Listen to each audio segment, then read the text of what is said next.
Hi hello welcome back to my YouTube channel. So ಇವತ್ತು ಒಂದು ರೆಸಿಪಿನ ಶೂಟ್ ಮಾಡೋಣ ಅಂತ ಹೇಳಿ ಅದನ್ನ ಒಂದು ಬ್ಲಾಗ್ ಮಾಡ್ತಾ ಇದ್ದೀನಿ. ಸೊ ಯಾವ ರೆಸಿಪಿ ಏನು ಅಂತ ಹೇಳಿ ಗೊತ್ತಾಗತ್ತೆ. ಸೊ ಇದನ್ನ ಮಾಡ್ತಾ ಇರೋದು ನಮ್ಮಮ್ಮ. ಆ್ಯಕ್ಚುಲಿ ಅದು ಕರಿ ಅವ್ರು ತುಂಬಾ ಚೆನ್ನಾಗಿ ಮಾಡ್ತಾರೆ. ಸೊ ಪೂರಿ ಹಾಗೆ ರೋಟಿ, ನಾನ್, ಪರಾಟ ಮತ್ತು ಚಪಾತಿಗೂ ಕೂಡ ತುಂಬಾ ಚೆನ್ನಾಗಿರುತ್ತೆ. ಸೊ ಈ ಒಂದು ಗ್ರೇವಿ ಹಾಗೆ ಸಿಂಪಲಾಗಿ ಕೂಡ ಮಾಡ್ಕೋಬೋದು. ಯಾವ ರೀತಿ ಮಾಡೋದು ಅನ್ನೋದನ್ನ ನೋಡೋಣ. ಇವಾಗ ಪಾಲಕ್ ಸೊಪ್ಪು ಬೆಂದಿದೆ ಇವಾಗ ಇದು. ಓಕೆ, ಮೊದಲಿಗೆ ಪಾಲಕ್ ಸೊಪ್ಪು ಒಂದು ಕಟ್ಟಷ್ಟು ತಗೊಂಡಿರೋದನ್ನ ಸ್ವಲ್ಪ ನೀರು ಹಾಕಿ ಬೇಯಿಸ್ಕೋಬೇಕು. ಸೊ ಇವಾಗ ನೋಡಿ, ಇವಾಗ ಬೇಯಿಸಿರುವಂತ ಪಾಲಕ್ ಸೊಪ್ಪನ್ನ ಈ ರೀತಿ ಕೋಲ್ಡ್ ವಾಟರ್ಗೆ ಇವಾಗ ಹಾಕೊಳ್ತಾ ಇದ್ದಾರೆ. ಕಲರ್ ಚೆನ್ನಾಗಿರುತ್ತೆ. ಪಾಲಕ್ ಸೊಪ್ಪಿಂದು ಏನು ಕಲರ್ ಇರುತ್ತೆ ಆ ಒಂದು ಕಲರ್ ತುಂಬ ಚೆನ್ನಾಗಿರುತ್ತೆ, ರಿಚ್ ಆಗಿರುತ್ತೆ, ಗ್ರೀನ್ ಕಲರ್ ಥರ. ಸೊ ಹಾಗಾಗಿ ಬೇಯಿಸಿದ ತಕ್ಷಣನೇ ಈ ರೀತಿ ನಾವು ಒಂದು ಕೋಲ್ಡ್ ವಾಟರ್ಗೆ ಹಾಕೊಂಡ್ಬಿಡ್ಬೇಕು. ಇದು ತಣ್ಣಗಾದ್ಮೇಲೆ ಮೊಸರು ಜೊತೆ ಗ್ರೈಂಡ್ ಮಾಡ್ಕೋಬೇಕು. ಸೊ ಇಲ್ಲಿ ನೋಡಿ, ಮೊಸರು ರೆಡಿ ಇದೆ. ಇದೊಂದು 1/4 ಲೀಟ್ರಷ್ಟು ಮೊಸರು ಇದೆ. ಅದಾದ್ಮೇಲೆ 2 ಈರುಳ್ಳಿನ ಸಣ್ಣದಾಗಿ ಹಚ್ಚಿಟ್ಕೊಂಡಿದೀವಿ, ಹಾಗೆ ಒಂದು 4 ಟೊಮೆಟೊನ ಸಣ್ಣದಾಗಿ ಹಚ್ಚಿಟ್ಕೊಂಡಿದೀವಿ. ಶುಂಠಿ ಬೆಳ್ಳುಳ್ಳಿ ಪೇಸ್ಟ್ ರೆಡಿ ಆಗಿದೆ. ಒಂದು 2 ಟೇಬಲ್ ಸ್ಪೂನ್ ಅಷ್ಟು ಬೇಕಾಗುತ್ತೆ, ಅಷ್ಟಿದ್ರೆ ಸಾಕು. ಹಾಗೆ ಕಡಲೆಕಾಳನ್ನ ಬೇಯಿಸಿಟ್ಕೊಂಡಿದೀವಿ. ಒಂದು 1/4 kg ಮೇಲೆ ಒಂದು ಹಿಡಿಯಷ್ಟು ಹಾಕಿದ್ದೀನಿ ಅಷ್ಟೇ ಕಡಲೆಕಾಳು. ಸೊ ಇದನ್ನ ರಾತ್ರಿ ಪೂರ್ತಿ ನೆನೆಸಿ ಬೇಯಿಸಿಟ್ಟಿರೋದು. ಒಂದು 5 ವಿಷಲ್ಸ್ ಅಥವಾ 6 ವಿಷಲ್ಸ್, ಅದೆಷ್ಟು ಬೇಯೋದಕ್ಕೆ ಟೈಮ್ ತಗೊಳುತ್ತೆ ನೋಡಿ, ಅಷ್ಟು ವಿಷಲ್ಸ್ನ ಕೂಗಿಸ್ಬಿಟ್ಟು ಇದನ್ನ ರೆಡಿ ಮಾಡಿಟ್ಕೋಬೇಕು. ಕಡಲೆ ಕಾಳನ್ನ ಬೇಯಿಸಿಟ್ಕೋಬೇಕು. ಈಗ ಕಡಾಯಿ ಇಡ್ತಾ ಇದ್ದಾರೆ. ಇದಿಷ್ಟು ರೆಡಿ ಮಾಡಿ ಇಟ್ಕೋಬೇಕು. ಅದಾದ್ಮೇಲೆ ರೆಸಿಪಿನ ಯಾವ ರೀತಿ ಮಾಡೋದು ನೋಡೋಣ. ಈಗ ಕಡಲೆಕಾಳು ಇದ್ರೆ ಸಾಫ್ಟಾಗಿ ಬೆಂದಿರಬೇಕು. ಒಂದು 4 ವಿಷಲ್ ಕೂಗಿಸ್ಕೊಂಡಿದ್ದೀನಿ. 4 ರಿಂದ 5 ವಿಷಲ್ ಕೂಗಿಸ್ಕೊಂಡು ಈ ರೀತಿ ರೆಡಿ ಮಾಡ್ಕೋಬೇಕು. ಹಾಗೆ ಇವಾಗ ಕಡಾಯಿಗೆ ಎಣ್ಣೆ ಹಾಕ್ತಾ ಇದ್ದಾರೆ. ಒಂದು 2 ಸೌಟಷ್ಟು ಎಣ್ಣೆ ಹಾಕೊಂಡ್ರೆ ಸಾಕು.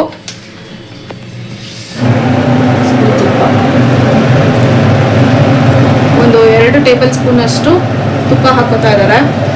ಎಣ್ಣೆ ಜೊತೆಗೆ ತುಪ್ಪ ಫ್ಲೇವರ್ ತುಂಬ ಚೆನ್ನಾಗಿರುತ್ತೆ. ಗ್ರೇವಿಗೆ ಎಷ್ಟು ಬೇಕೋ ಅಷ್ಟು ಹಾಕ್ಕೋಬೇಕು. ಗ್ರೇವಿ ಎಷ್ಟು ಮಾಡ್ತೀವಿ ಅಷ್ಟಕ್ಕೆ ಹಾಕೋಬೋದು. ನಾವು ಇವಾಗ ಮಾಡ್ತಾ ಇರೋದು ಒಂದು 5 ರಿಂದ 6 ಜನಕ್ಕೆ ಆಗೋಷ್ಟು ಆಗುತ್ತೆ ಈ ಗ್ರೇವಿ. ಸೊ ಹಾಗಾಗಿ ಇಷ್ಟು ಹಾಕೊಳ್ತಾ ಇದ್ದೀವಿ. ಎಣ್ಣೆ ಮತ್ತು ತುಪ್ಪ ಎಲ್ಲ ಹಾಕಿ ಎಣ್ಣೆ ಕಾಯೋಗೂ ಬಿಡಬೇಕು. ಸ್ವಲ್ಪ ತುಪ್ಪ ಎಲ್ಲ ಕರಗಲಿ. 1 ಸ್ಪೂನ್ ಸಾಸಿವೆ,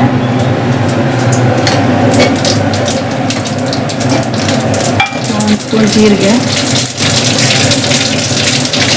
1 ಸ್ಪೂನ್ ಸಾಸಿವೆ ಜೀರಿಗೆ ಹಾಕಿದ್ದಾರೆ. ಈರುಳ್ಳಿ ದಪ್ಪದೊಂದು ಗೆಡ್ಡೆ,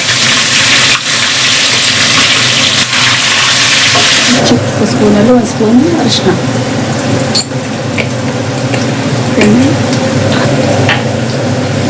ಈರುಳ್ಳಿ ಚೆನ್ನಾಗಿ ಫ್ರೈ ಆಗಬೇಕು.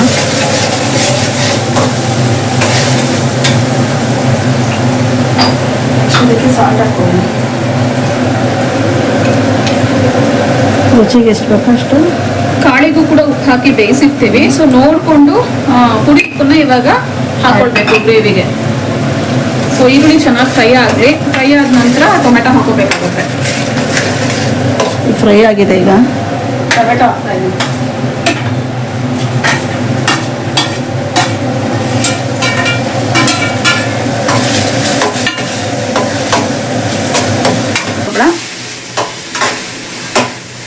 ಈರುಳ್ಳಿ ಟೊಮೆಟೊ ಎರಡು ಚೆನ್ನಾಗಿ ಸಾಫ್ಟಾಗಿ ಬೇಯಿಸ್ಕೊಬೇಕು. ಇದನ್ನು ಸಾಫ್ಟ್ ಆಗಬೇಕು. ಆದಷ್ಟು ಸಾಫ್ಟ್ ಆದಷ್ಟು ರುಚಿ ಚೆನ್ನಾಗಿರುತ್ತೆ.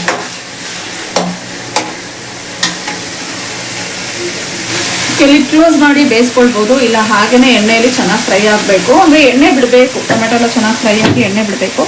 ಆವಾಗಲೇ ಗ್ರೇವಿಗೆ ಟೇಸ್ಟ್ ಜಾಸ್ತಿ. ಸೊ ಹಾಗಾಗಿ ಇದು ಸಾಫ್ಟ್ ಆಗೋವರೆಗೂ ಚೆನ್ನಾಗಿ ಫ್ರೈ ಮಾಡ್ಕೋಬೇಕು. ಕೋಲ್ಡ್ ವಾಟ್ರಿಂದ ಈಗ ಪಾಲಕ್ ಸೊಪ್ಪನ್ನ ತೊಗೊಳ್ತಾ ಇದ್ದೀನಿ ಗ್ರೈಂಡ್ ಮಾಡೋದಕ್ಕೆ. ಪಾಲಕ್ ಸೊಪ್ಪನ್ನ ನೀರಿಂದ ತೆಗೆದು ಇಟ್ಕೊಂಡಿದ್ದಾರೆ ಇದನ್ನ ಗ್ರೈಂಡ್ ಮಾಡೋದಕ್ಕೆ. ಹಾಗೆಯೇ ಈ ಒಂದು ಗ್ರೇವಿನ ಕಡಲೆಕಾಳಲ್ಲದೆ ಕಾಬೂಲ್ ಕಡಲೆಕಾಳಲ್ಲೂ ಕೂಡ ಮಾಡ್ಕೋಬೋದು. ತುಂಬಾ ಚೆನ್ನಾಗಿರುತ್ತೆ. ಸೊ ಎಲ್ಲದಕ್ಕೂ ಕಾಂಬಿನೇಷನ್ ಚೆನ್ನಾಗಿರುತ್ತೆ. ನಾನು ಹೇಳಿದಾಗೆ ಚಪಾತಿ, ರೋಟಿ, ನಾನು, ಪರಾಟ ಹಾಗೆ ಪೂರಿ ಇದೆಲ್ಲದಕ್ಕೂ ತುಂಬ ಚೆನ್ನಾಗಿರುತ್ತೆ. ಓಕೆ, ಈಗ ಟೊಮೆಟೊ ಎಲ್ಲ ಸಾಫ್ಟ್ ಆಗಿದ್ದಾಯಿತು. ಶುಂಠಿ ಬೆಳ್ಳುಳ್ಳಿ ಪೇಸ್ಟ್ 1 ಸ್ಪೂನ್ ಅಷ್ಟು ಹಾಕ್ತಾ ಇದ್ದಾರೆ. ಶುಂಠಿ ಬೆಳ್ಳುಳ್ಳಿ ಪೇಸ್ಟ್ ಹಾಕಿ ಸ್ವಲ್ಪ ಇದು ರಾಸ್ ಮೇಲೆಲ್ಲ ಹೋಗೋವರೆಗೂ ಚೆನ್ನಾಗಿ ಫ್ರೈ ಮಾಡ್ಕೊಳ್ಳಿ. ಹಸಿ ಸ್ಮೆಲ್ ಹೋಗ್ಬೇಕಿದು. ಪಾಲಕ್ ಸೊಪ್ಪು ಹಾಕ್ತಾ ಇದೀನಿ ಇವಾಗ. ಬೆಸಿಟ್ಕೊಂಡಿರೋದು ತಣ್ಣಗಾಗಿದೆ. ಇದ್ರ ಜೊತೆಗೆ ಸ್ವಲ್ಪ ಮೊಸರು. ಎಷ್ಟಿದೆ ಮೊಸರು? ಒಂದು ಚಿಕ್ಕ ಕಪ್ಪಷ್ಟು ಮೊಸರು ಹಾಕೊಳ್ತಾ ಇದ್ದೀನಿ. 1/4 ಲೀಟ್ರ್ ಬೇಕಾಗುತ್ತೆ. 150 ಗ್ರಾಮ್ 200 ಗ್ರಾಮ್. ಓಕೆ, 150 ಗ್ರಾಮ್ ಅಷ್ಟು ಇದ್ರೆ ಸಾಕು ಮೊಸರು. ಈಗ ಇದೆರಡೂ ಪೇಸ್ಟ್ ಮಾಡ್ಕೊಳ್ತಾ ಇದ್ದಾರೆ. ರಫ್ ಆಗಿ ಮಾಡ್ಕೋಬೇಕಾ ಇಲ್ಲ ಸ್ಮೂತ್ ಪೇಸ್ಟ್? ಸ್ಮೂತ್ ಪೇಸ್ಟ್ ಮಾಡ್ಕೊಬೇಕಿಲ್ಲ. ಸ್ಮೂತ್ ಪೇಸ್ಟ್ ಮಾಡ್ಕೊಳ್ತಾ ಇದ್ದಾರೆ ಇವಾಗ. ನೋಡಿ ಇವಾಗ ಈ ಥರ ಸ್ಮೂತ್ ಪೇಸ್ಟ್ ಮಾಡ್ಕೊಳ್ಳಿ. ಓಕೆ, ನೋಡಿ ಈ ರೀತಿ. 1 ಸ್ಪೂನ್ ಧನಿಯಾ ಪೌಡ್ರ್ ಹಾಕ್ಕೊಳ್ಳಿ. ಓಕೆ, 1 ಸ್ಪೂನ್ ಇವಾಗ ಧನಿಯಾ ಪೌಡರ್ ಹಾಕೊಳ್ತಾ ಇದ್ದಾರೆ. ಹಾಗೇನೆ ಖಾರಕ್ಕೆ ಎಷ್ಟು ಬೇಕು? ಇದು ನಮ್ಮನೆ ಮೆಣಸಿನ್ಕಾಯಿ ಪುಡಿ ಸ್ವಲ್ಪ ಖಾರ ಜಾಸ್ತಿ ಇದೆ, ಅದರಿಂದ ನಾನು ಸ್ವಲ್ಪ ಕಡಿಮೆನೇ ಹಾಕ್ತಾ ಇದ್ದೀನಿ. ಮನೆಗೆ ಮಾಡಿರುವಂತ ಮೆಣಸಿನ್ಕಾಯಿ ಪುಡಿ. ಖಾರ ನೋಡ್ಕೊಂಡು ಹಾಕೋಬೇಕು. ಹಾಗೆ ಕಾಶ್ಮೀರಿ ರೆಡ್ ಚಿಲ್ಲಿ ಪೌಡರ್ ಎಲ್ಲ ಹಾಕಕ್ ಹೋಗ್ಬೇಡಿ, ಯಾಕಂದ್ರೆ ಇದು ಸ್ವಲ್ಪ ಗ್ರೀನಿಶ್ ಕಲರ್ ಬರೋದ್ರಿಂದ ಕಲರ್ ಚೇಂಜ್ ಆಗ್ಬಿಟ್ರೆ ಅಷ್ಟು ಚೆನ್ನಾಗಿ ಸ್ವಲ್ಪ ಗರಂ ಮಸಾಲ, ಸ್ವಲ್ಪ garam masala. Okay, 1/2 table spoon ಅಷ್ಟು ಗರಂ ಮಸಾಲ. ನೆಕ್ಸ್ಟ್ ಕಸೂರಿ ಮೇಥಿ ಆದಷ್ಟು ಕ್ರಷ್ ಮಾಡಿ ಹಾಕ್ಕೊಳ್ಳಿ, ಸ್ಮೆಲ್ ಚೆನ್ನಾಗಿ ಬರುತ್ತೆ. ಈ ರೀತಿ ಕ್ರಷ್ ಮಾಡಿ ಹಾಕಿದ್ರೆ ಸ್ಮೆಲ್ ಚೆನ್ನಾಗಿ ಬರುತ್ತೆ, ಅರೋಮಾ ತುಂಬಾ ಚೆನ್ನಾಗಿರುತ್ತೆ. ಇದಿಷ್ಟು ಹಾಕಿದ ನಂತರ ಈ ರೀತಿ ಚೆನ್ನಾಗಿ ಫ್ರೈ ಮಾಡ್ಕೋಬೇಕು. ಸ್ವಲ್ಪ ಅದು ಕೂಡ ಅಷ್ಟೇ ಎಣ್ಣೆ ಸೆಪ್ರೇಟ್ ಆಗ್ತಾ ಬರುತ್ತೆ, ಅಲ್ಲಿವರೆಗೂ ಚೆನ್ನಾಗಿ ಫ್ರೈ ಮಾಡ್ಕೊಳ್ಳಿ. ಮಸಾಲಾ ಪೌಡರ್ನೆಲ್ಲ ಅದು ಕೂಡ ಅಷ್ಟೇ ಸ್ವಲ್ಪ ರಾ ಸ್ಮೆಲ್ ಎಲ್ಲ ಹೋಗಬೇಕು. ಫ್ರೈ ಮಾಡಿ ಫ್ಲೇಮ್ನ ಹೈ ಫ್ಲೇಮ್ನಲ್ಲೇ ಇಟ್ಕೊಂಡು ಫ್ರೈ ಮಾಡ್ಕೋಬೇಕು. ಕೈ ಬಿಡ್ದಂಗೆ ನೀಟಾಗಿ ಫ್ರೈ ಮಾಡ್ಕೊಳ್ಬೇಕು. ನೋಡಿ ಇದೆಲ್ಲ ಫ್ರೈ ಆಗಿದೆ, ಎಣ್ಣೆ ಬಿಟ್ಟಿದೆ. ಇವಾಗ ಪೇಸ್ಟ್ ಮಾಡ್ಕೊಂಡಿರೋ ಪಾಲಕ್ ಸೊಪ್ಪು ಇದಕ್ಕೆ ಹಾಕ್ತಾ ಇದೆ. ಪೇಸ್ಟ್ 2 ನಿಮಿಷ ಅಷ್ಟೇ ಹೈ ಫ್ಲೇಮ್ನಲ್ಲಿ ಚೆನ್ನಾಗಿ ಫ್ರೈ ಮಾಡ್ಕೋಬೇಕು ಪೌಡರ್ಗಳನ್ನೆಲ್ಲ. ಅದಾದ್ಮೇಲೆ ಪೇಸ್ಟ್ ಮಾಡ್ಕೊಂಡಿರ್ತೀವಲ್ಲ ಅದನ್ನ ಇವಾಗ ಇದಕ್ಕೆ ಸೇರಿಸ್ಕೋಬೇಕು. ಸೊ ಚೆನ್ನಾಗಿದೆನಾ ಫ್ರೈ ಮಾಡಬೇಕು. ಇದು ಕಲರ್ ಎಷ್ಟು ರಿಚ್ ಆಗಿ ಕಾಣಿಸ್ತಿದೆ ಅಂದರೆ ವಿಡಿಯೋಗಿಂತ ರಿಯಲ್ ಆಗಿನೇ ತುಂಬ ಚೆನ್ನಾಗಿ ಕಾಣಿಸ್ತದೆ ಆ್ಯಕ್ಚುಲಿ. ಓಕೆ, ಇದನ್ನ ಚೆನ್ನಾಗಿ ಕುದಿಸ್ಕೋಬೇಕಮ್ಮ. ಚೆನ್ನಾಗಿ ಇದು ಸ್ವಲ್ಪ ಕುದಿ ಬರಲಿ, ಒಂದು ಕುದಿ ಬರಲಿ. ಬಂದ್ಮೇಲೆ ಕಡಲೆಕಾಳು ಮಿಕ್ಸ್ ಮಾಡ್ಕೊಳ್ಳೋಣ. ಚೆನ್ನಾಗಿ ಹೊಂದ್ಕೋಬೇಕು ಅದು ಗ್ರೇವಿ. ಚೆನ್ನಾಗಿ ಹೊಂದ್ಕೋಬೇಕು. ನೋಡಿ ಎಣ್ಣೆ ಬಿಟ್ಕೊಳ್ತಾ ಬರ್ತಾ ಇದೆ. ಇವಾಗ ಸ್ವಲ್ಪ ನೀರು ಹಾಕ್ತಾ ಇದ್ದೀನಿ.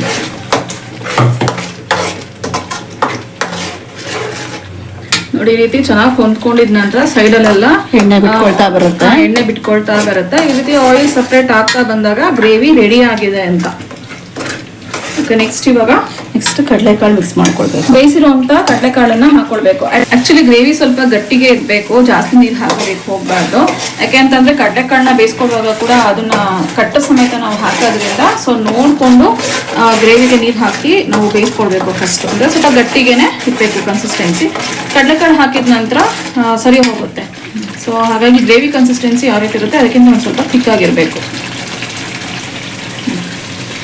ಓಕೆ, ಈಗ ಫೈನಲಿ ಬೇಯಿಸ್ಕೊಂಡಿರುವಂಥ ಕಡಲೆಕಾಳನ್ನ ಹಾಕೊಳ್ತಾ ಇದ್ದಾರೆ. ಕಾಬೂಲ್ ಕಡಲೆಕಾಳನ್ನ ಕೂಡ ಯೂಸ್ ಮಾಡ್ಬೋದು, ತುಂಬಾನೇ ಚೆನ್ನಾಗಿರುತ್ತೆ. ಒಂದು 15 ಮಿನಿಟ್ಸ್ ಅಷ್ಟರಲ್ಲೇ ಗ್ರೇವಿ ರೆಡಿ ಆಗಿಬಿಡುತ್ತೆ. ಕಾಳೊಂದು ಬೇಯಿಸಿಟ್ಕೊಂಡು ಪಾಲಕ್ ಸೊಪ್ಪನ್ನ ಬೇಯಿಸಿಟ್ಕೊಂಡ್ರೆ 15 ನಿಮಿಷದ ರೆಸಿಪಿ ಇದು. ತುಂಬಾನೇ ಬೇಗ ಆಗುತ್ತೆ. ಇದು ಸ್ವಲ್ಪ ಗಟ್ಟಿನೂ ಬರುತ್ತೆ ಕಡಲೆಕಾಳು ಕಟ್ಟೆಲ್ಲ ಹಾಕಿರೋದ್ರಿಂದ. ಹಾಗೆಯೇ ಕಡಲೆಕಾಳು ಅಂತ ಅಂದರೆ ರಿಚ್ ಇನ್ ಪ್ರೋಟೀನ್ಸ್ ಅಂತ ಹೇಳ್ತಾರೆ. ಸೊ ತುಂಬಾನೇ ಆರೋಗ್ಯಕ್ಕೆ ತುಂಬಾನೇ ಒಳ್ಳೆಯದು.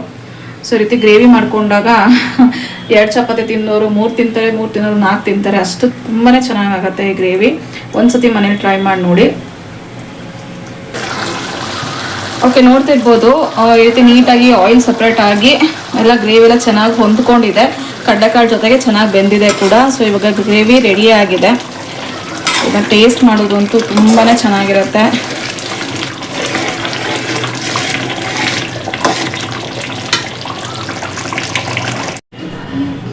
ಬಿಸಿ ಬಿಸಿಯಾಗಿರುವಂಥ ಹೆಲ್ದಿ ಕಡಲೆಕಾಳು ಪಾಲಕ್ ದಾಲ್ ಅಥವಾ ಗ್ರೇವಿ ಅಂತ ಹೇಳ್ಬೋದು ರೆಡಿ ಆಗಿದೆ. ಸೊ ತುಂಬಾನೇ ಚೆನ್ನಾಗಿರುತ್ತೆ. ನೋಡ್ತಿದ್ರೇ ತಿನ್ಬೇಕು ಅನ್ನೋಷ್ಟು ಆಸೆ ಆಗುತ್ತೆ, ಅಷ್ಟು ಟೇಸ್ಟಿಯಾಗಿ ಆಗುತ್ತೆ.